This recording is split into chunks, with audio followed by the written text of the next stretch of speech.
Battle of Fort Donelson, February 11th through 16th, 1862, by Eva Petkov and Oshu Gadanaga. For a long time, America struggled to solve the issue of slavery. The Civil War erupted in 1861 to permanently solve this nation-splitting problem. With Kentucky's decision to join the Union, the Confederates were forced to create key defensive positions along the Tennessee and Cumberland rivers, south of the Kentucky border. By February 11, 1862, the Battle of Fort Donelson had begun. Important people for the Union included Brigadier General Ulysses S. Grant and Flag Officer Andrew H. Foote. Ulysses S. Grant led the Union forces to victory at Fort Donelson as the main commander.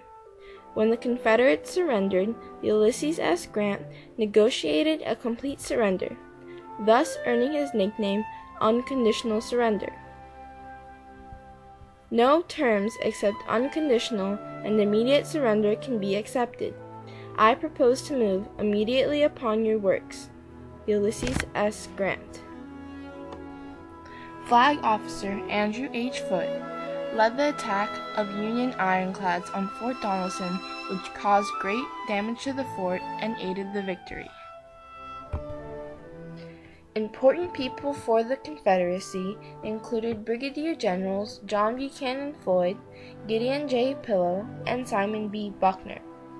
On the day of the battle, John Buchanan Floyd was appointed as the commander of Fort Donelson and the surrounding region. In one of the oddest acts on a Civil War battlefield, Gideon J. Pillow, sensing complete victory over the Union forces, ordered his attacking force back to their earthworks, thereby completely abandoning the hard-fought gains of the morning. This allowed Union forces to advance and win the battle.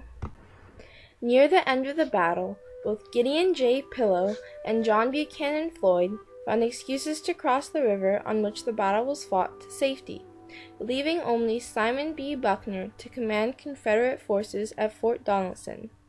Simon B. Buckner was overwhelmed by Union forces led by Ulysses S. Grant and readily surrendered.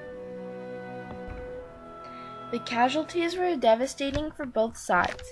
507 Union soldiers were killed, 1,976 were wounded, and 208 went missing or were captured, totaling to 2,691 casualties in all. As for the Confederacy, 327 were killed, 1,127 were wounded, and 12,392 went missing or were captured, resulting in 13,846 Confederate casualties. The casualties of both sides combined was 16,537. In the end, the outcome of the Battle of Fort Donelson greatly swayed the Civil War.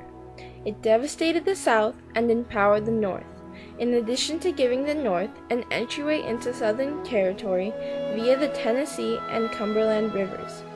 Also, Ulysses S. Grant received a promotion to Major General for his victory, eventually culminating in him becoming the President of the United States of America.